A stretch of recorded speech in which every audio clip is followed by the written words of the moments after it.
attributes of goodness, and we will look at what are the things that you and I can learn from this. Let's quickly look at these things. So part one, we saw the nature of God, right? Who God is, how he has revealed himself in the triune God, right? And we also made arguments for the existence of God, cosmological argument, and we gave about 4 reasons, anthropological argument, all those things which tell us that God exists. Then we looked at God is a person, he wants to relate with us, right? Though, and he has revealed himself in as a triune God. Then we looked at attributes of greatness. We are going to look at attributes of goodness or communicable attributes. What do I mean by communicable? These things you and I possess, not in the extent to which God possesses, but to some extent you and I possess these attributes. Goodness, justice, mercy, love, these are the attributes that you and I possess. God has given us these things. You and I share these attributes, and you and I can show it to people around us. So quickly moving on to the third part of our studies, right, on the doctrine of God, about the attributes of God's goodness. And in the attribute section, it is the second part. Okay, part one is attributes of greatness. Part two is attributes of goodness. Okay, quickly moving on to the attributes of goodness. God is not just great, he is good. He is a moral being, right? He is a moral being, right? Moral purity. What do we mean by that? Let's go into that. God is without evil, includes holiness, righteousness, and justice, right? These three are included when we say moral purity. It includes holiness, righteousness, and justice. And we will look at these three, holiness, righteousness, and justice, one by one, right? Holiness. When we are talking about the holiness of God, when we are talking about the holiness of God, you and I should remember, holiness is what defines God's character most fundamentally than any other thing, right? It fundamentally describes who God is than any other thing. Isaiah 6:3 says this, and they were calling to one another when Isaiah saw the Lord. When King Uzziah died, when Isaiah saw the Lord, this is what he saw, right? And they were calling to one another, holy, holy, holy is the Lord Almighty. The whole earth is full of his glory. That's what Isaiah saw when King Uzziah died. He saw the Lord high and lifted up, right? High and lifted up and seated on the throne. And this is what he sees. They're crying out, calling out, holy, holy, holy is the Lord God Almighty, right? Look at this. The only attribute that raises to the third degree in the Bible. It doesn't say he's a holy God, but it says holy, holy, holy. Third degree, third level. No other attribute is raised. It doesn't say God is a God of love, love, love, or he's a gracious, gracious, gracious, or faithful, faithful. But only his attribute of holiness is raised to a third degree or a third level. Right? Anytime in the Bible, you see, anytime in the Bible that something is emphasized again and again, it means importance. See, sometimes when you and I say something again and again to emphasize or tell you that it is important, right? When it comes to the holiness of God, not just holy, as we said, it is not just holy or not just holy, holy, but it says holy, holy, holy, right? About this is what describes about God, right? When we write something, as I said, if you want to stress, you make it a point. Sometimes we write it in bold letters, sometimes we underline or italics or color, or we use a highlighter to tell this is important, right? Repetition was used in the Bible times as a means to get our attention or to stress the importance of something that has to be communicated to us. And we see twice in the Bible, not once, but twice in the Bible, in Revelation chapter 4, verse 8, and in Isaiah chapter 6, verse 3. God He is addressed as holy, holy, holy. Right? Holiness is attribute. What is the holiness of God? Quickly. The Hebrew word for holy is kadosh or Quadish. The Greek word is hygos. In both cases, the meaning is to cut or separateness or being set apart from that which is unclean. It is to be set apart from that which is unclean. To be separate, to cut off, right? To cut. That was, it means, the root words mean that. Okay. Let's see a little more. Let's dig a little more into that. The primary meaning of holy is separate. It comes from the ancient word that meant to cut or to separate. Right? Even more accurate, if you want to define it, it is to cut above something. Right? To be just, it is unique. It is to set apart. It is above. Let's say you are comparing some cell phones. You will say Apple is cut above other phones. Or when you are referring to laptops, you will say this one is a cut. It is above other things. When you are comparing sportsmen, you will say Usain Bolt is a man who is class apart. So it is cut above something, above everything in the world. God is, His holiness is cut apart. It is set apart. He is above everything. Right? This means that the one who is holy is unique with no rivals or competition.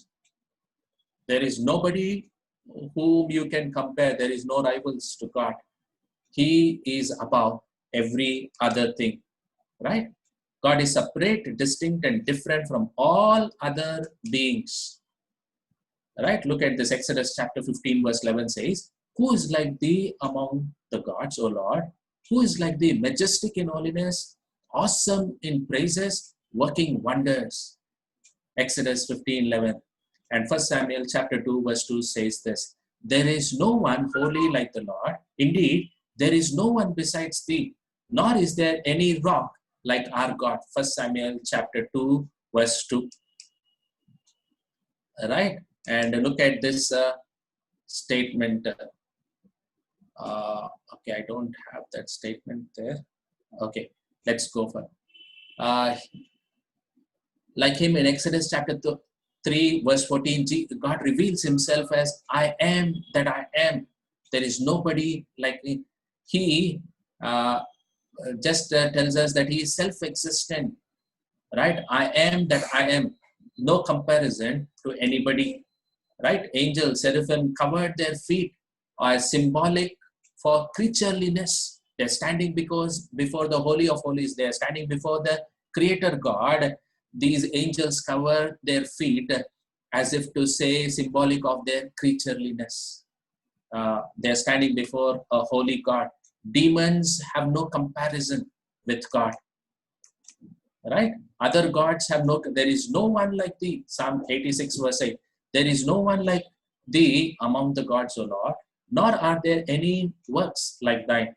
All nations whom thou hast made shall come and worship before thee, O Lord, and they shall glorify thy name. For thou art great and doest wondrous deeds. Thou alone art God. There is nobody like you. Thou alone art God. Right?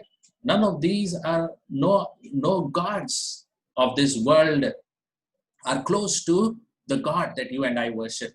Before God, they are reduced to nothing and vanity.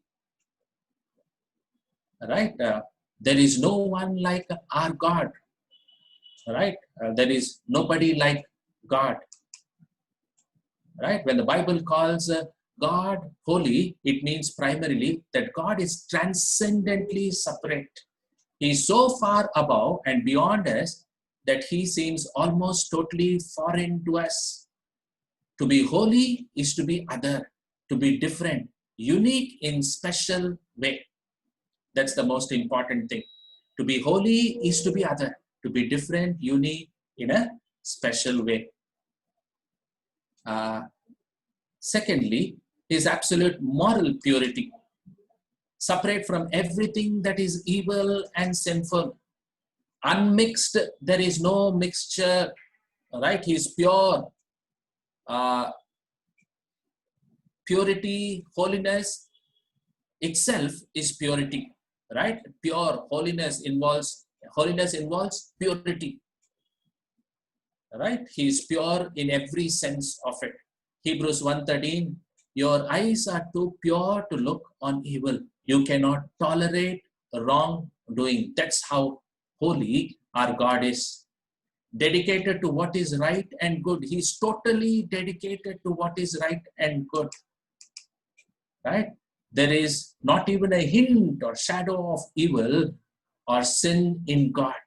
That's the God whom you and I worship. You don't have to defend God, saying that God has done a mistake, I have to cover up. No, there is no evil, there is no shadow of sin in the God that you and I worship. There is no comparison to his purity. He is the standard for purity. No other person. Sometimes we say, this person is the standard. No, sir. God is the perfect standard for purity. And it is always said, I think I referred to it, men have feet of clay, they tend to fall. But here is a God who stands as a standard for purity. God is light. That's what 1 John 1:5 says. And in him, there is no darkness. Right? Look at this, Isaiah chapter 6, verse 3 to 5. Right? This is what Isaiah saw in the vision. And one called to another and said, holy, holy, holy is the Lord of hosts. The whole earth is full of his glory. And the foundations of the threshold trembled at the voice of him who called out, while the temple was filling with smoke. Then I said, woe is me, for I am ruined, because I am a man of unclean lips, and I live among a people of unclean lips. For my eyes have seen the King, the Lord of hosts. Right? The standard for purity. All other people you can say, he is better, he is little better than me, that person is little better. But when you stand before God, you fall on your knees and say, God, there is no one like you, no all the earth, Lord. And that's a perfect example of Isaiah. If you read chapter 1, he says, look at these people, they are building houses after houses, woe unto them. Then he looks at the people who are drunkards, he says, woe unto them, because they get up and they are drinking. Right? He talks about all other. When it comes to Isaiah chapter 6, when he sees God, woe unto me, he says. Lord, I'm sorry. I am a man of unclean lips. Till now he was pointing others and saying, I am better than them. But when he saw God, he realized how sinful he was. Right? The manifestation of the holiness of God. In his name, we see that in relation to every aspect of his nature and character. Right? In his nature, we see that.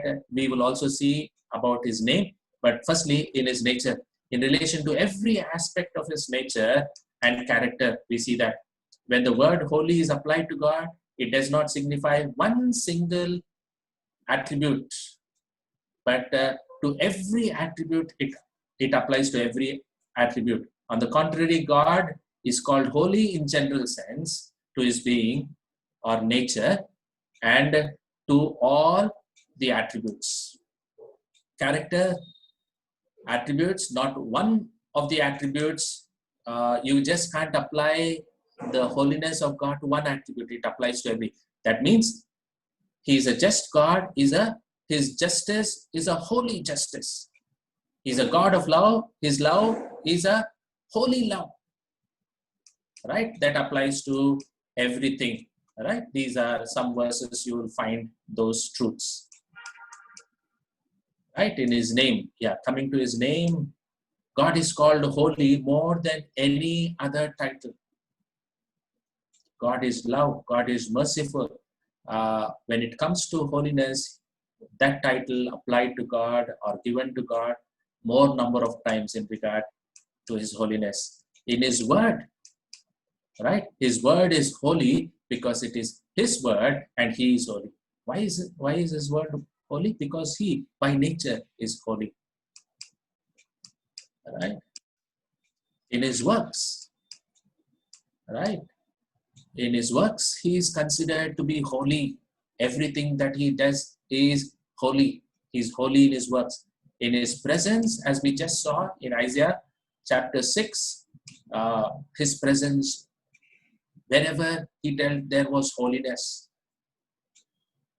right? The holiness of God. Right? Psalm 24 verses 3 and 5 says, who may ascend into the hill of the Lord, or who may stand in his holy place? He who has clean hands and pure heart, who has not lifted up his soul to falsehood, and has not sown deceitfully. He shall receive a blessing from the Lord, and his righteousness from the God of his salvation. Right? Who can ascend? This God is holy. If you are going to him, you better be a person who is pure and holy. Right? Coming to in his judgments. Right? Talking about his judgments. Let's look at that. Talking about his judgments. Right? Punishment of sin. Because God is holy, he has to punish sin. Right? God is not only separate from sin, infinitely holy. Infinite hatred towards sin. God always hates sin. No time he will compromise with sin or he will ignore sin. Because his character is holy, he will always hate sin. Isaiah 15:16 says, but the Lord of hosts shall be exalted in judgment, and God, who is holy, shall be hallowed in righteousness. In his judgments, he is holy. Right? What an assurance you and I can have that God is holy in his. He doesn't show any partiality. Right? He is holy. Men of this world, if you belong to a certain party or if you know somebody, they may be partial to. If your pastor may be friendly with you, he may be partial towards you. Or if he's friendly with somebody, he may not be favorable to you. But the Lord, in his judgments too, is holy. Right? Cross is the perfect example of God's, he is a just God, his judgment. And why was cross necessary? Because God cannot ignore sin. And that's why cross was necessary, so that sin can be punished, that you and I can receive forgiveness. The implications of the holiness of God, look at this. It invokes reverence and fear. You are standing before a holy God, and it invokes reverence and fear, like Isaiah had, like John had, like Peter had when he encountered God. Right? Like Saul had when he encountered God. Reverence and fear. Right? Inspires worship.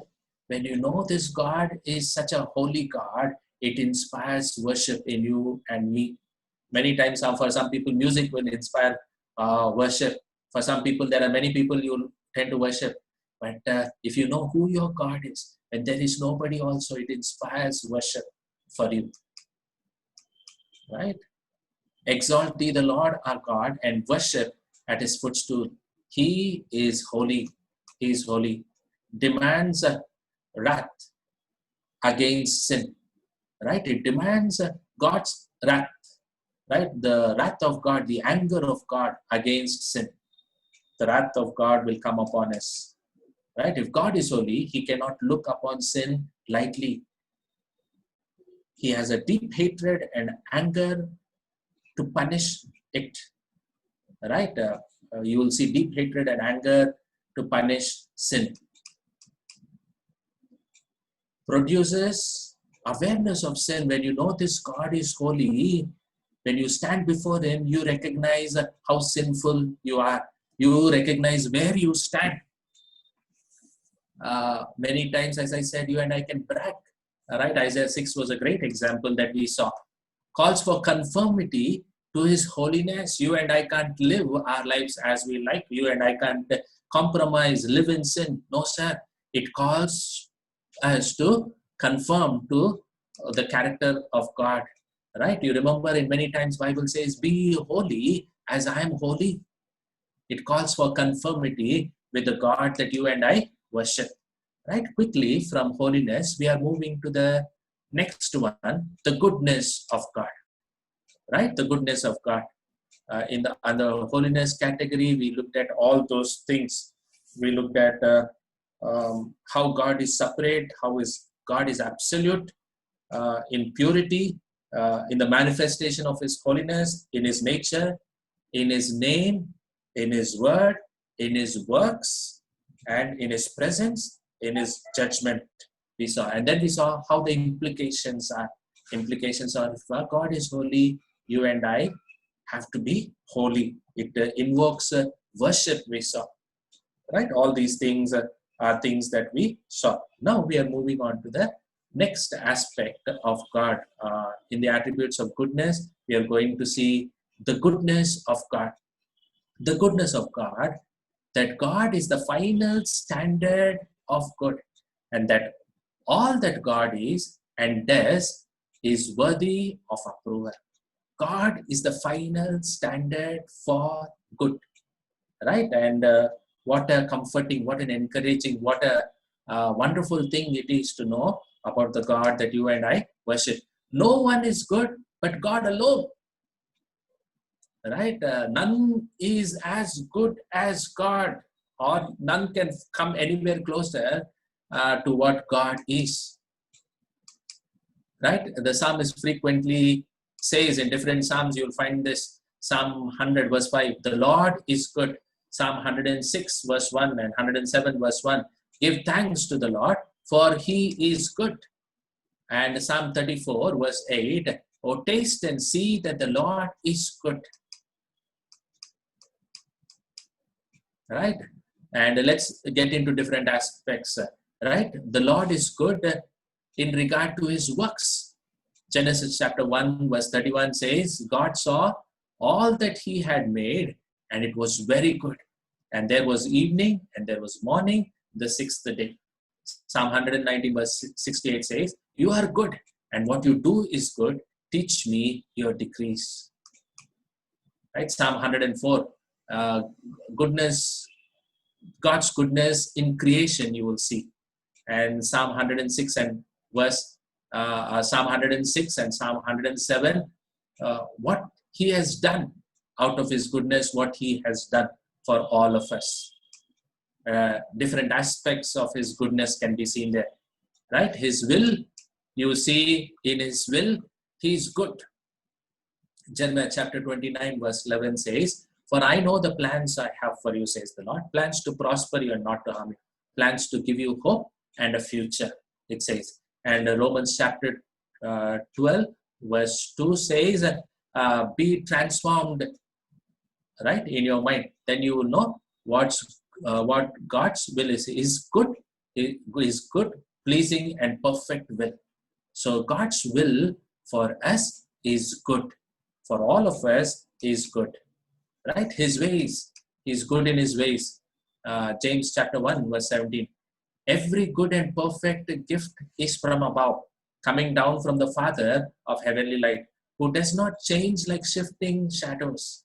He does not change, and He's good in all His ways.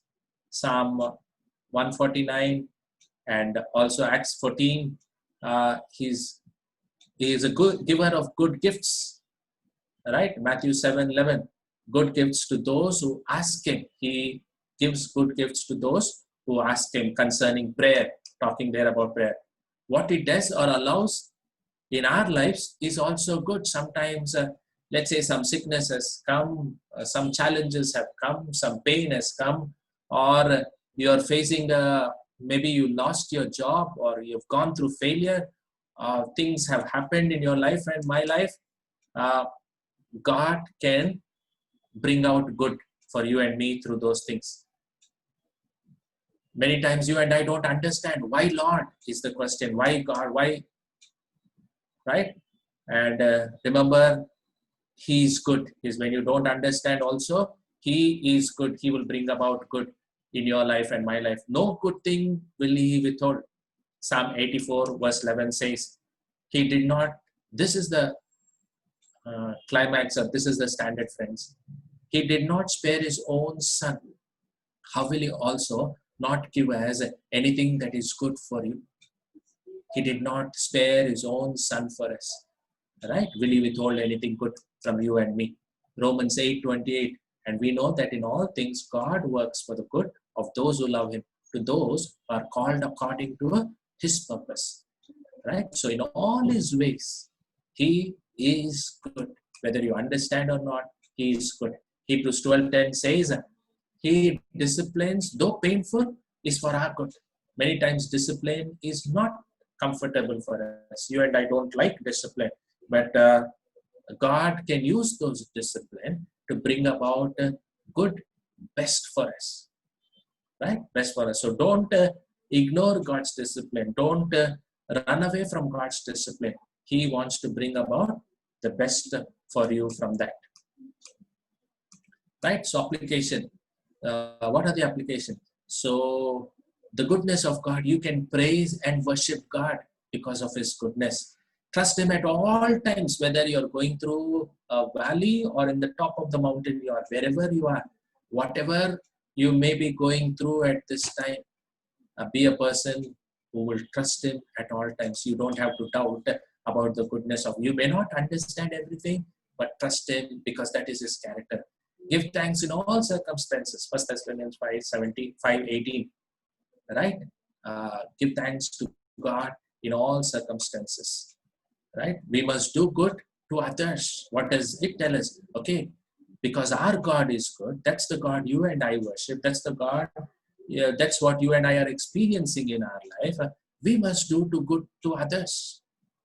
We should be people who are doing good to others. Not just enjoying his goodness, but we should also be people who will, like we looked at holiness, because our God is holy, we are called to be holy. If our God is good, you and I are like to be like our Father in heaven, right? Be good to others. Now, the righteousness and the justice of God. The righteousness and justice of God. In English language, there are two different words, but in Hebrew, Old Testament and New Testament, they are the same, the righteousness and the justice of God, right? So we are going to look at the righteousness and the justice of God. Look at this, in the righteousness and justice of God, right? God always acts in accordance with what is right and is himself the final standard for what is right. You and I have different standards for right and wrong. But for God, he himself is the standard. Himself is the standard. Deuteronomy chapter 32 verse 4 says, he is the rock. His works are perfect and all his ways are just. A faithful God who does no wrong. Upright and just is he. That's what is told about our God. Genesis 18:25 says this, appeals to God's own righteousness. It appeals to God's own righteousness, how he is righteous in everything that he does. Right? God is just. He is the lawgiver. He is above the law, yet he conforms to his law.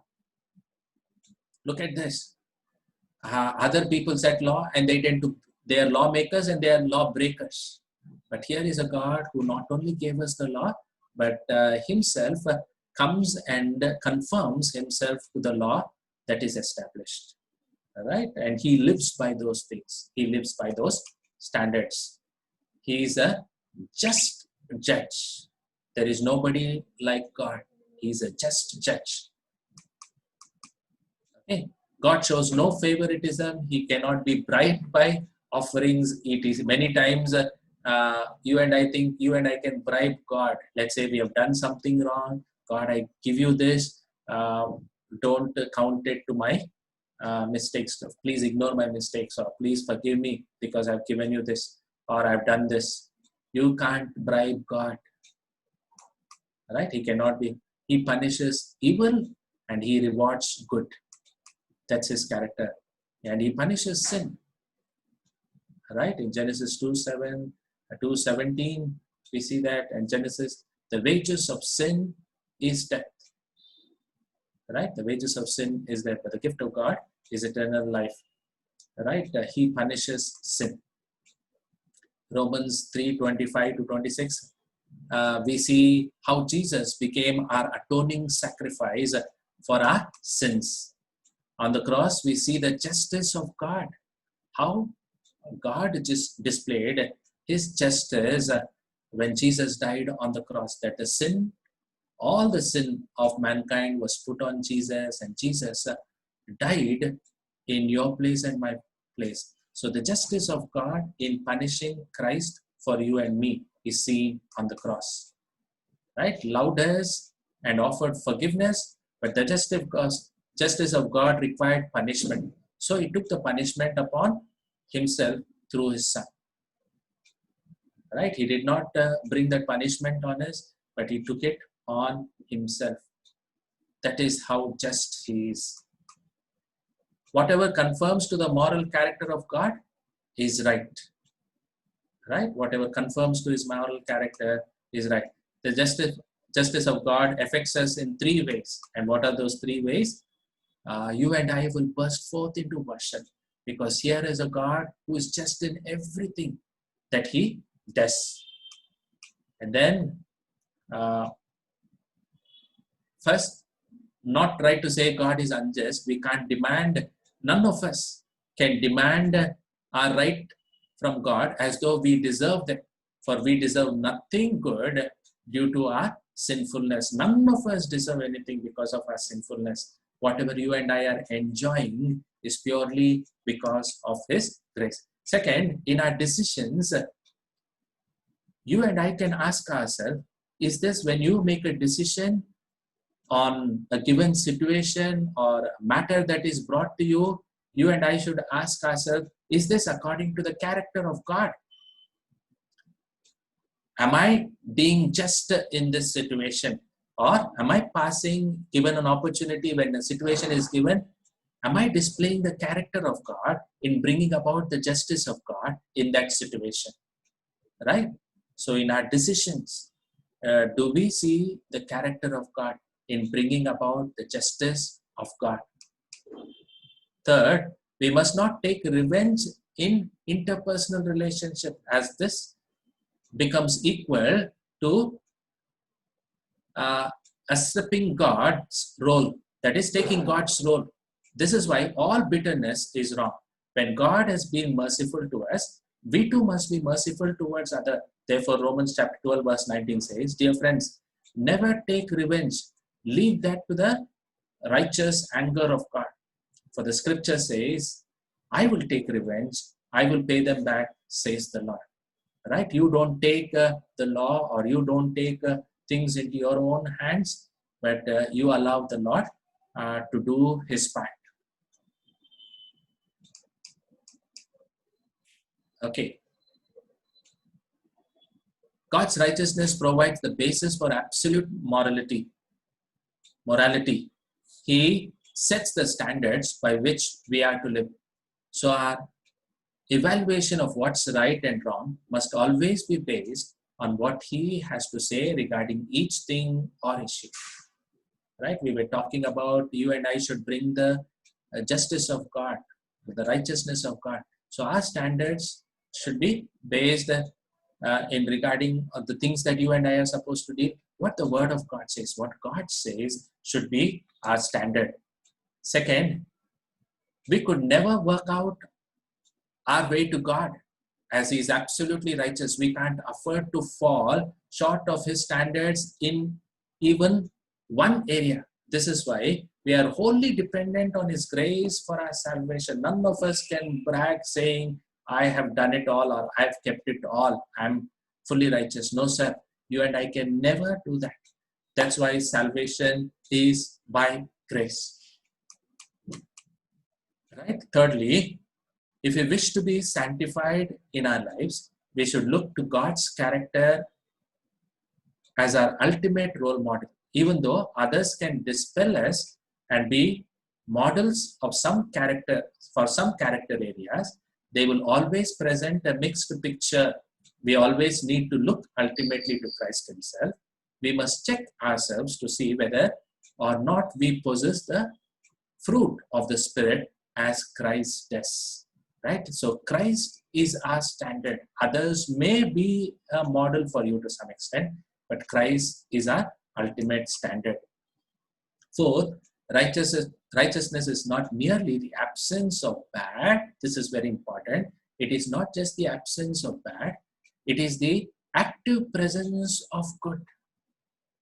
Right? James 4:17 says, anyone then who knows the good he ought to do and doesn't do it sins. Right? Sins of omission, sins of commission. Some of us are called to do some things, and if you're not doing that, you're called to love your brother. You're called to forgive. Right? These things are things that God has taught us. And when you don't do that, you and I sin. Right? Quickly, let's move on to the integrity. Right? Another attribute of God is integrity. Right? Integrity. Quickly, let's look at this integrity of God. Right? Let's look at this. Related to truth includes three words: genuineness, veracity, and faithfulness. Genuineness, veracity, and faithfulness. Genuineness. What is this? Being true. God is real God. He is what he appears to be. There is no fake. There is genuine. He is genuinely God in every sense of it. He is not like false God. He is a true God. And these are some examples. Right? Right. Let's look at one verse. 1 John 5:20. We know all that the Son of God has come and has given us understanding. We know also that the Son of God has come and has given us understanding, so that we may know him who is true. And we are in him who is true by being in his Son, Jesus Christ. He is the true God and eternal life. He is the true God and eternal life. Right? You and I should know that he is genuine in everything that he says. His being and character conform to the idea of God. In his being and in his character, we see that he's conformed to the character of God. Right? Veracity, telling the truth. Right? Telling the truth about himself. Genuineness, and then we come to veracity. Then God represents things the way they are. God never lies. 1 Samuel 15:29. He who is the glory of Israel does not lie or change his mind. For he is not a human being that he should change his mind. Right? He does not lie.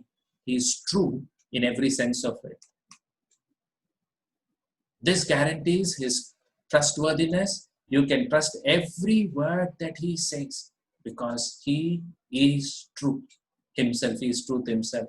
So every word he says is true. Then the next one quickly is faithfulness. Faithfulness. He proves true. God keeps his promise. Everything that he has promised, he will keep. Right? Promises to Abraham, Sarah. He promises the son, land, and blessing. Everything he fulfilled.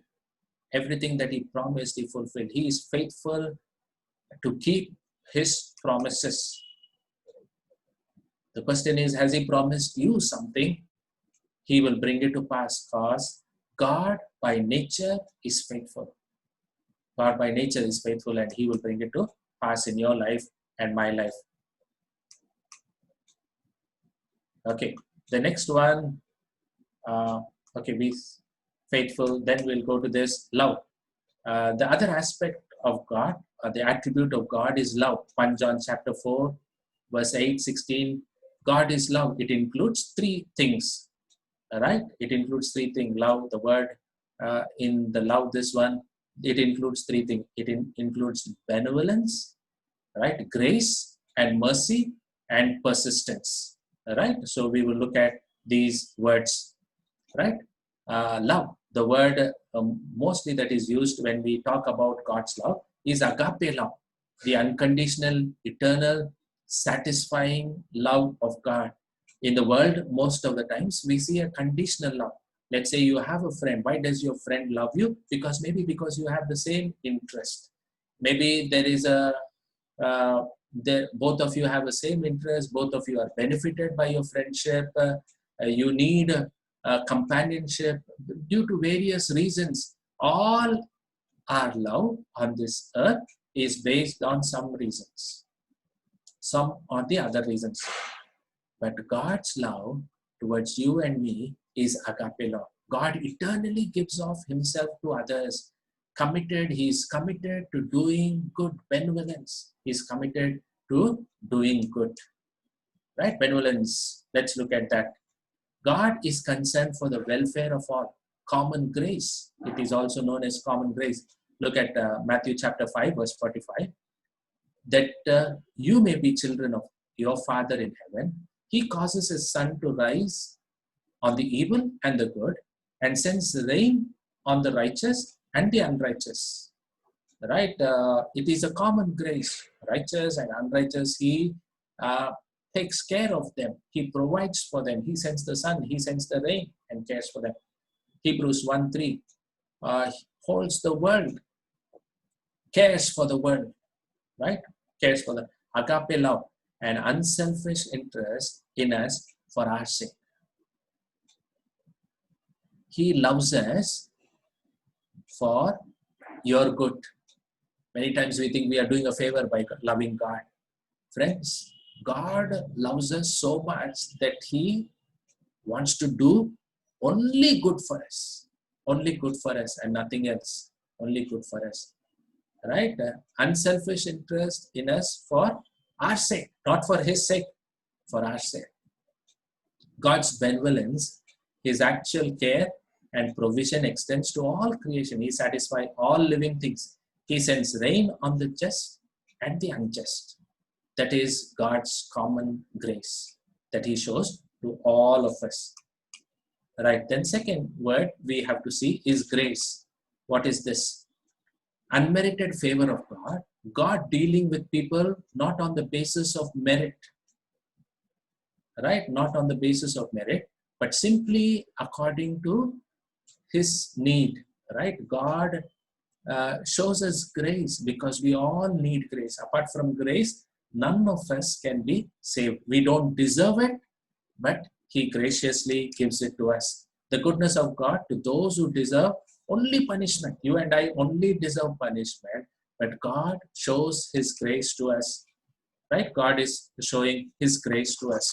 God shows his grace to us. Then the goodness of God to those who deserve only punishment. Romans chapter 5, verse 8. Then 1 Corinthians 15:10. Ability to do and become what God wants us to become.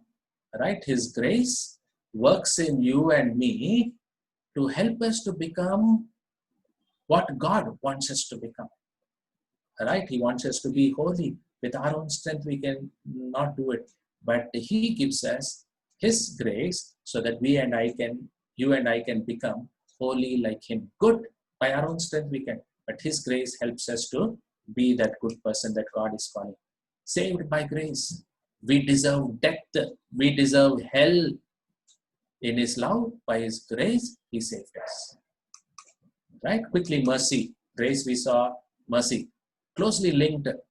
Right? There is a subtle difference. Look at this. Grace is giving us what we don't deserve, but mercy is God not giving us what we do deserve for the wrong we have done. We deserve hell. We deserve eternal separation. We are supposed to be alienated. But look at God in his mercy is not giving us what we deserve. Right? Grace, two differences. The word grace means giving us what we don't deserve. You and I don't deserve salvation, love of God. But God gives us. Right? Mercy is not giving us what we do deserve for the wrong we have done. Right? God's goodness towards those in misery and distress. We see this, God's goodness towards them in all those passages. And God's tender-heartedness and loving compassion is seen. Psalm 103, verse 13. You'll see God's tender-heartedness and loving compassion. Right? Persistence of God. another character of God. The attributes of goodness is patience and persistence. God's slowness to anger. Right? These are the verses where you find. Right? So God withholding his judgment. Right? God withholding. God is not bringing upon his judgment on your life and my life. God's patience. All right? God's goodness is withholding punishment. Right? He is withholding punishment. The application, quickly application. What does this do for you and me? You and I love back to God. Thank God for his patience. Thank God for his persistence in pursuing us, to save us, to bring us to himself. Love others like he did. You and I also have to be patient, loving, good towards others like he did. And be gracious, merciful, patience towards others. Many times we are not gracious, not merciful.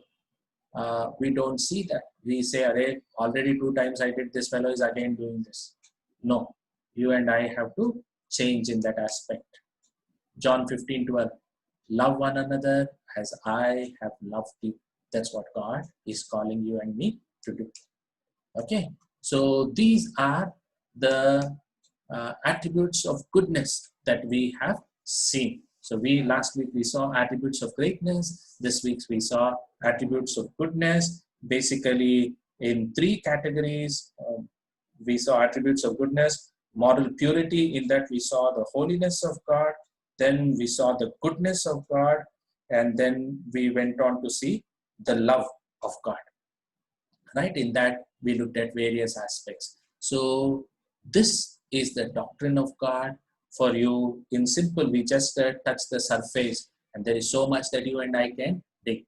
And friends, when you truly know who your God is, when you truly know who your God is, remember the first statement, A.W. Tozer's statement, what is the first thought that comes to you about your God is the most important thing about you. So when you know who your God is, then your life will be totally different. And in Daniel, we see those who know their God will do great exploits. So friends, if you know your God, you will live a life to please him, to honor him, to glorify him.